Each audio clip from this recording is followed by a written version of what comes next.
The New York City mayoral election is in the home stretch, with Zohran Mamdani, Andrew Cuomo, and Sliwa making their last-minute push to replace Mayor Adams.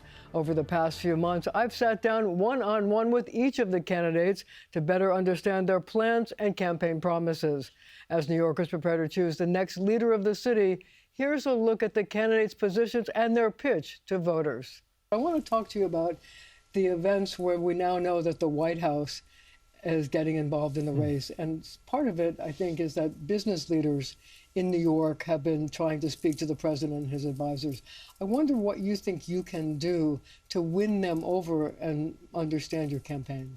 You know, I've been sharing with business leaders across the city about how my vision for making the most expensive city in the United States of America affordable is one that actually benefits all of us, because so many of the most innovative businesses in this city are only able to be innovative if they can attract talent, young talent that can actually live here. And what we hear from so many young people is the cost of housing, the cost of childcare, the cost even of public transit is such that they have to consider other cities. And so this city, making this a living, breathing testament of what's possible, it would benefit our entire economy. So why do you think they're so afraid of you?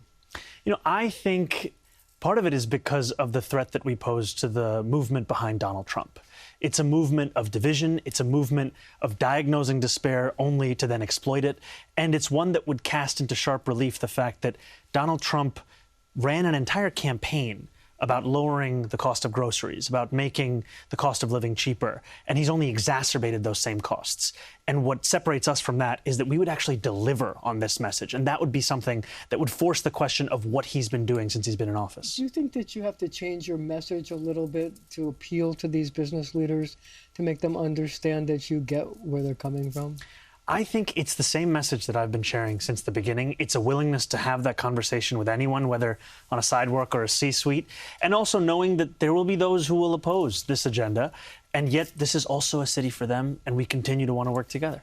You know, campaigns change over time, and I know that what brought you to the dance was your focus on affordability, and it was an appealing message.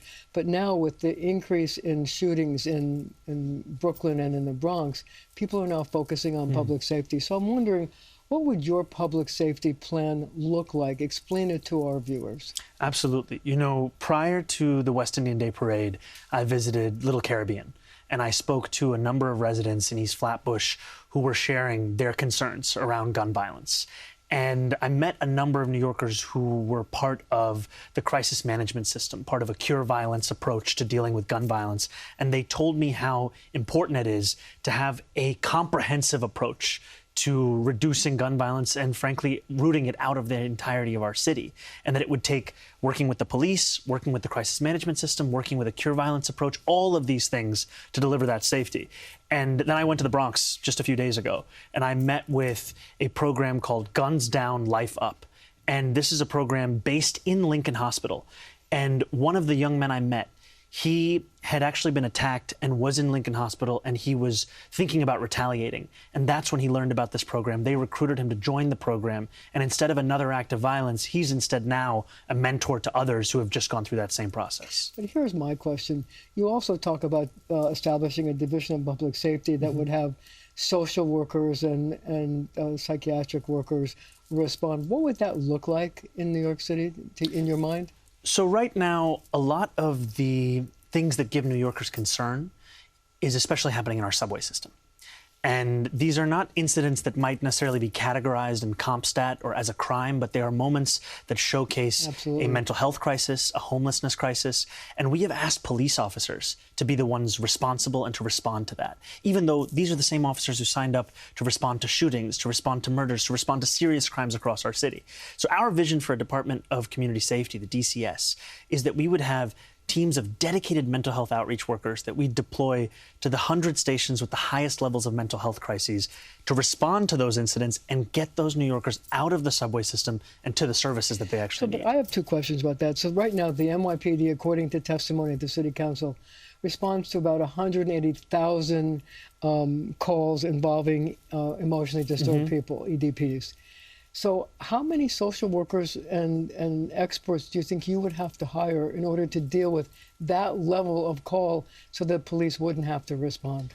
We have put together a proposal for the entirety of this department that puts the cost at about $1 billion for this new department. How many people? Would you be able to find them? We are confident of our ability to find them because we know that if you actually pay people what they're worth for this job, there are so many who are interested in responding. And we have the benefit of learning from the model in Oregon, where they decoupled mental health response from the police department, and they found they were able to respond to more than 90% of those calls without police involvement. You always could call upon them, but knowing that the first instinct would be able to respond to them without asking the police to do so, it changed their nature. But see, you have a program right now in New York City. It's a pilot program called Be Heard. Yes.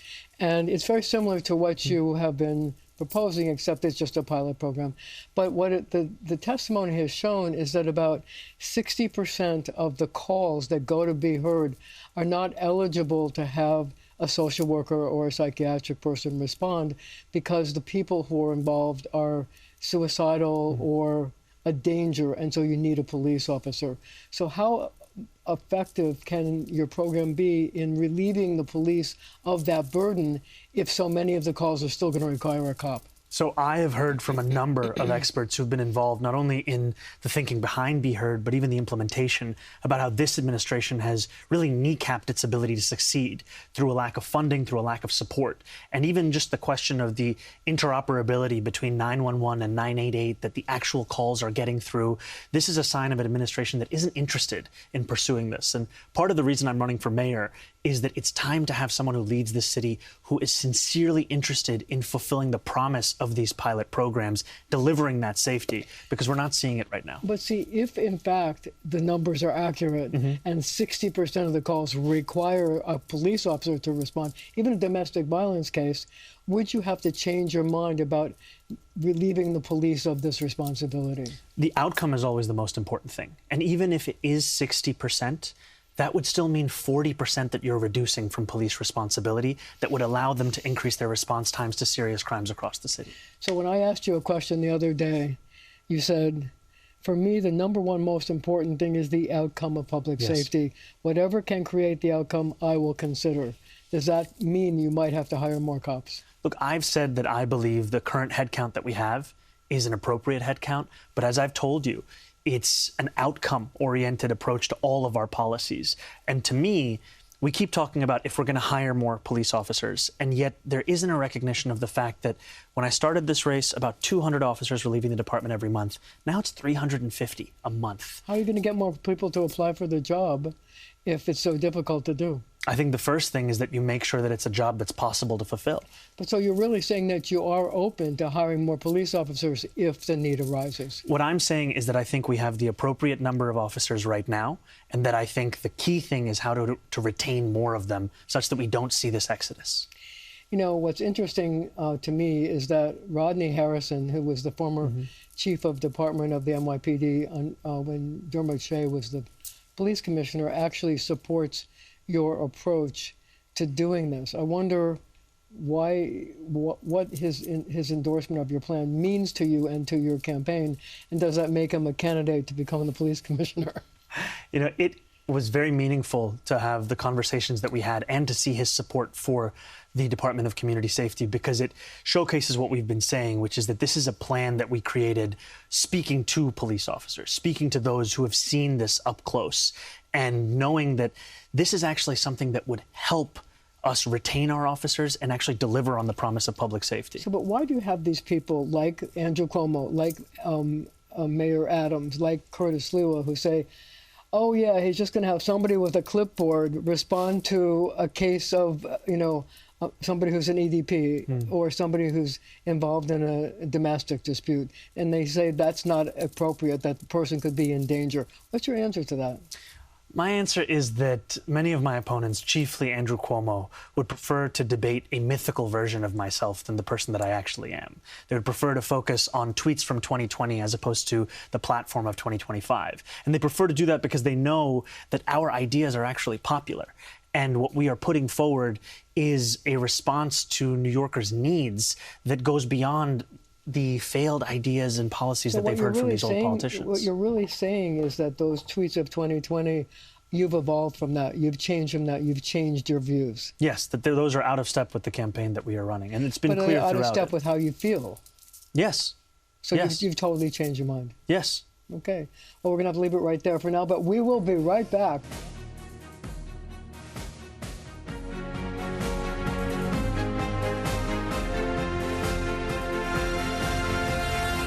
Andrew Cuomo is a man who needs no introduction, so we're going to get right into it. I want to ask you this. You've been campaigning for a very long time. What issue do you think that New Yorkers care about more than any other? Good question. I think there's a constellation of issues. I think they would talk about the affordability. They would talk about crime. They would talk about public education. But what's the most important thing? I think the most important thing is they feel the city is headed in the wrong direction. Aha. There's a sense of chaos. The city's out of control. The city's in decline. I'm frustrated. I'm anxious about the city. I'm anxious about my life. I'm anxious about the public education system. I'm worried about New York. And that's how I feel also, by the way. So if you're worried about New York and you feel that tension when you talk to other people, when you talk to them, how do you deal with it? I mean, for example, New York City's image has taken a blow. I think, with the constant attack from the president and campaigns tell people things are awful, they're dangerous, you can't walk on the streets, oh my God, you're going to die. So what could you do to restore that? And would you become the city's cheerleader if you got elected? And how would you become the cheerleader? Yeah. Restore the swagger. Yeah. Well, the cheerleader, I believe in New York, right? And we've seen the ups and downs. We know the roller coaster that can be New York City, right? So, yeah, we have problems. There's no doubt about it. Yeah, we have a president in Washington who poses a real threat. But we can handle this. We have been through worse. We are resilient, tough people. We are New Yorkers. We are a special breed. And government can actually work. I know it can. I've been part of a government that works. So how do you change this ethos? How do you get rid of the anxiety? Because you admit that you feel it living in the city. How do you get rid of it?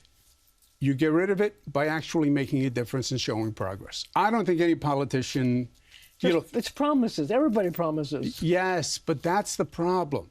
Everybody promises and nothing happens.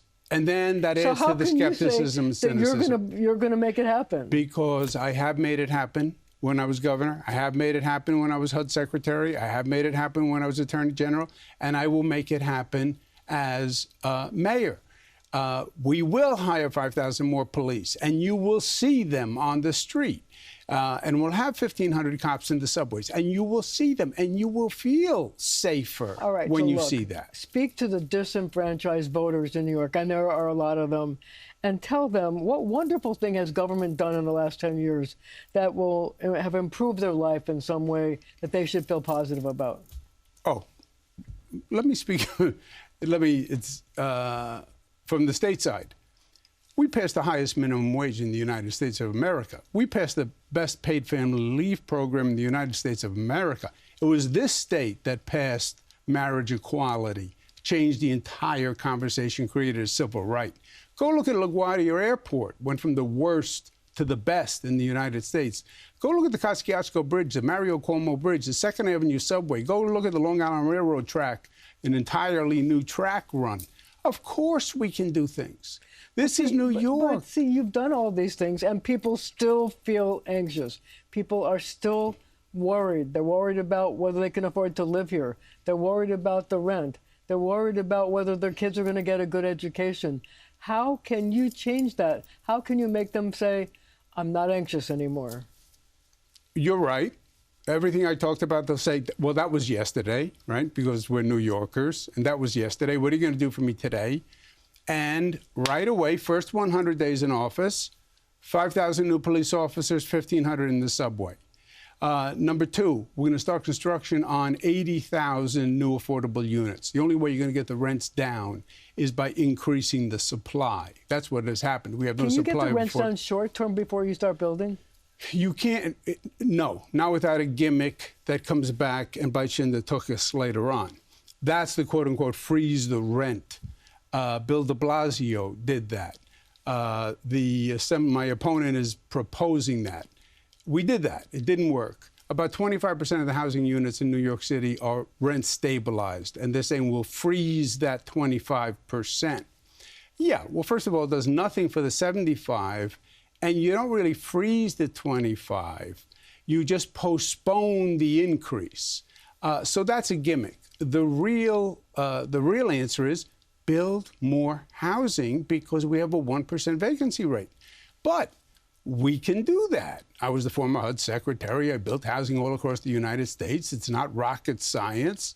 If you can build subway tunnels and airports, you can build housing. But it's the competence to make the government actually work. And a government, Marcia, that says it's not about the rhetoric and the politics. It's about knowing how to manage and operate and having the ability, the skill, the talent, the hard-headedness to actually get things done in this city. So look, you have 3 young daughters.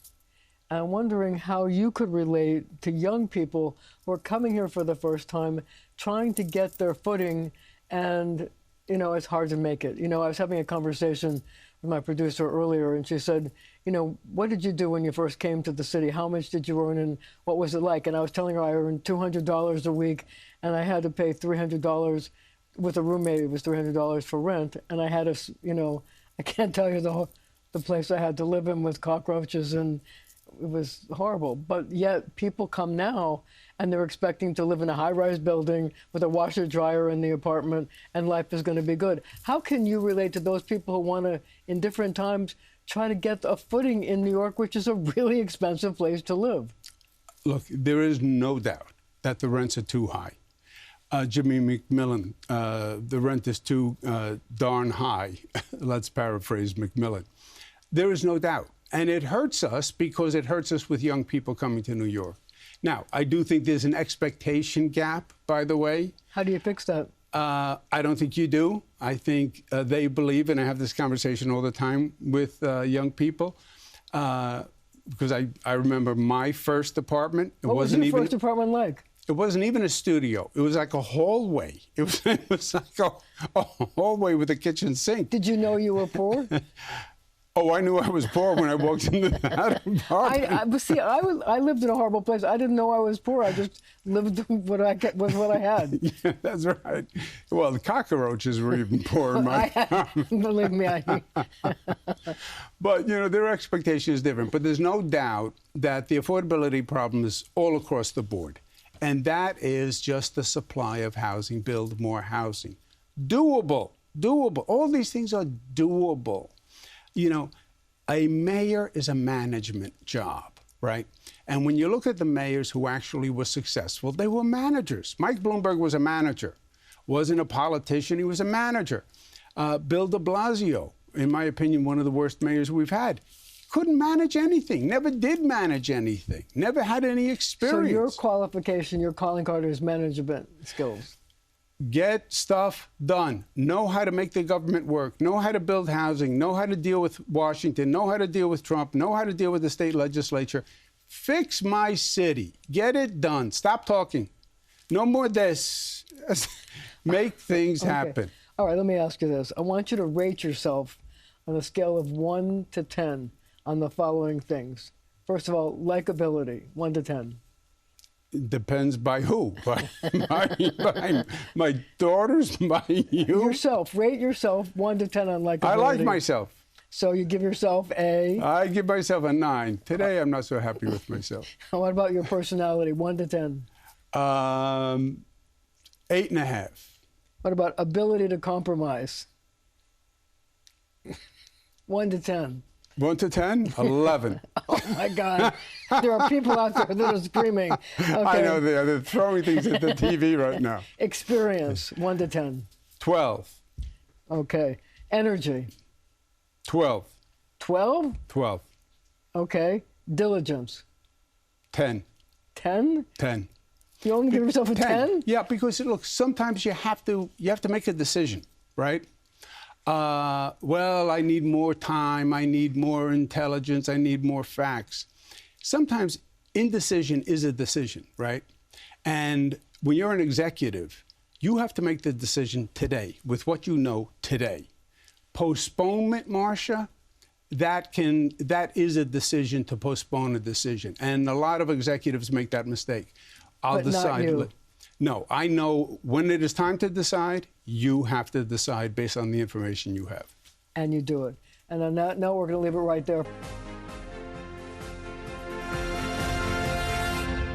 Republican mayoral candidate Curtis Sliwa is here to tell us why he should be mayor of the city of New York. And there's big news. The Partnership for New York City, Kathy Wild, has met with you, and she wants to have you meet with members of the business community. Why now? They didn't do it last time. I think because they put all their chips on the USS Andrew Cuomo, and it sunk outside the Hamptons.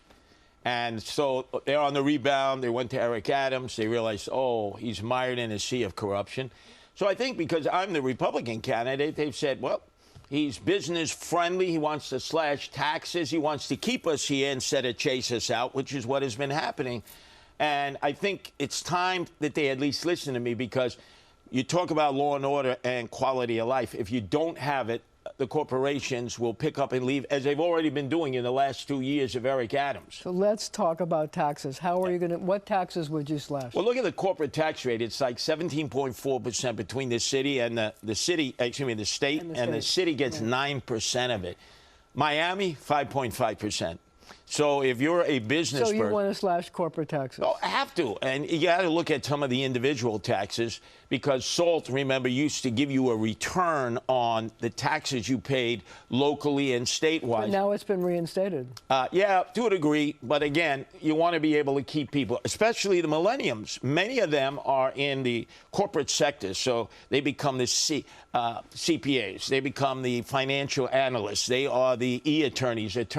They've gone to school. They're getting crushed by student loans. That's the other thing that I'm focused on. The crushing student loans. Then they don't have enough money to pay rent. They're angry. That's why Zohran Mamdani has resonated with them. And unfortunately, Cuomo and Eric Adams have no answers for them. What about property taxes? Property taxes in the outer boroughs. Can you imagine this? You're paying more in property taxes, small business owners, mid-sized business owners.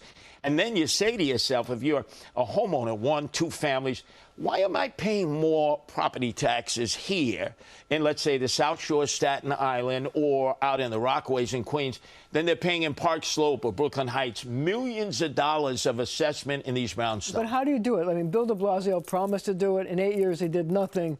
How would you do it, and what would make a difference? Bill de Blasio, who Zohran Mamdani wants to model his administration after, he thought he was the best mayor, did nothing about nothing. Remember the horse-drawn carriages? I'm going to eliminate them. This mayor will, because I'm running on a protect the animals line. You're going to eliminate the horse-drawn carriages? Eliminate the horse-drawn carriages. People love them. I don't know who loves them, because they've eliminated them in almost every other city around the world. You replace them with mechanized carriages. The drivers still have a job. And more importantly, no-kill shelters, and we're going to put animal abusers in jail. First ever, Marcia, Kramer, the independent line, protect animals, in addition to me being the Republican. All right, so let's go back to how you're going to woo the business leaders. You said that you want to cut taxes. You said that you also say you want to cut bureaucracy. What does that mean? It sounds an awful lot like President Trump, and that scares people. Well, you have to show what you're going to do, not just use the euphemisms. First off, you've got to have law and order, because you could cut people's taxes. You can make it more corporate friendly. They're not going to stay. So you're not cutting the police department? No, I'm going to add 7,000 cops. And guess who I am taxing? Jimmy Dole in Madison Square Garden. You owe $43 million in property tax a year. He's had a sweetheart deal. Well, you said you also want to tax, like, universities and places like that as well. Well, like Columbia, Barnard. Columbia and NYU only on their real estate holdings that have nothing to do with education. They become big real estate firms. They own so much real estate in Greenwich Village and Morningside Heights that has nothing to do with education. That has to be taxed. So you want to cut property taxes for some, but make universities and people like that who have tax exemptions pay taxes. Well, but what about churches? Well, why should they have a tax exemption? Churches have tax exemptions. Excuse what about me? them? Churches have tax exemptions. Come on, it's your religion. Come on. Columbia is in the business of educating students. NYU is in the business of educating students. Why are they buying property that they don't use for educational purposes or housing students or caring for the needs of the teachers?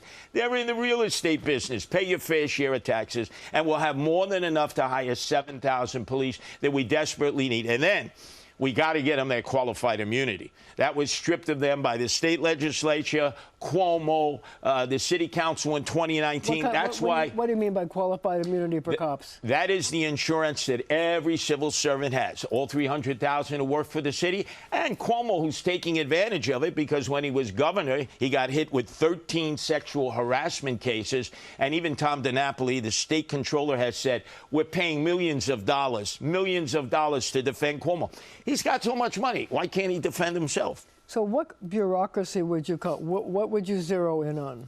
First off, I would ask Robert Holden, the Democrat from Middle Village, who is the leader of the Common Sense Caucus, whose term limited out. He was a teacher for 40 years, I'd say. Robert, I want you to be my chancellor of the Department of Education. You're announcing that now that he's going to be your chancellor? I will. I'm mayor. I'm going to convince Robert Holden to become the chancellor. Why? He leads. Yeah, but what do you want him to do once he becomes chancellor? I tell you, he's cut that budget, $41 billion. Cut education? Wait. 100,000 less students. 1/3 of the students are truants every day. 2/3 of the students who go to 4th grade can't read at grade level, write at grade level, do math at grade level. It all goes to the top. There are 13 deputy chancellors. Nobody knows who they are. 50 department heads at the Tweed Courthouse, which is the old Tammany Hall location, which makes sense for the bureaucrats there. That's got to be cut. And we got to make sure that the money goes to the classroom, teaching the kids, and so that the teachers don't have to pay for their supplies. We got to talk about this because when Eric Adams, you know, as you point out, there's a lot fewer students, 100 to 200,000 fewer. It's gone up because of the undocumented students that have gone in there. So he tried to cut the budgets of schools, and schools says, hey, wait a minute, we planned on having these number of teachers. You can't cut our budget. So he had to cave on that. Are you going to cave on that when the schools and the teachers and the parents come to you and they say, hey, Curtis, we need that money for guidance counselors and art classes and music classes and all of those things? He had a little problem there. He had Banks, the corrupt chancellor, who fled. He had Tracy, the girlfriend who was there for 2.5 years, no-show job, living in apartment 22H in Fort Lee. He had a lot of problems with the Department of Education. He actually should have recused himself. Why would you hire more teachers if you have 100,000 less students? They have to, because there's a law that passed in the state that says they have to reduce class size. Marcia, in order to reduce class size, you have to have more teachers. I respectfully disagree. First off, not only don't you need more teachers, 1/3 of the students are not even there each day. You think maybe we need to go back and get the students in? Smaller classes.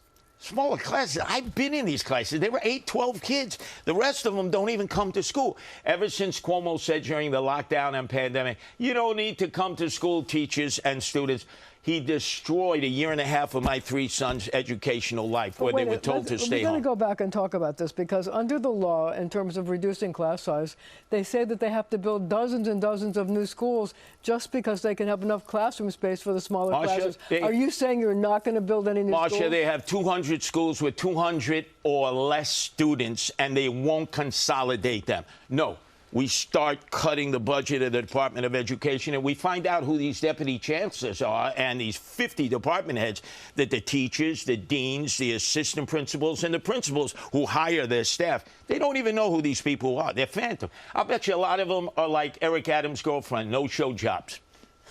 So let me ask you this. Yes. Mayoral control of the schools. Mamdani wants to change it. How do you feel? Oh, I remember the old Board of Education that was run by Billy Thompson, who ran for mayor. Complete chaos. Each of the borough presidents had their patronage appointee. So you want to keep mayoral control? Absolutely. Absolutely. Even so if I'm not the mayor, you have to have mayoral. Is not a good idea? Excuse me? Mr. Mamdani's idea to change it is not a good idea? No, he'll probably have schools with no walls. You know, he'll go back to the 60s. They tried the experimentation of that. It didn't work in the 60s when I grew up, and we were told don't trust anybody. Want more say in the schools as opposed to... but they can have more say. They can have more say, but somebody has to make the decision. You have parent councils. And I would say the parents should be participants that sit at the table, and the mayor should have to meet with them. This mayor never meets with the parents. Would you meet with the parents? Absolutely. You see, with Eric Adams, if you're a parent, the only way you can meet with him is if you go to a nightclub until the break of dawn. That's the only place you could ever find the mayor. I mean, let's face it. He's the nighttime mayor. He's the hip-hop mayor. That's why he's so far down in the polls. So we're going to have to leave it right there for now, but we'll be right back.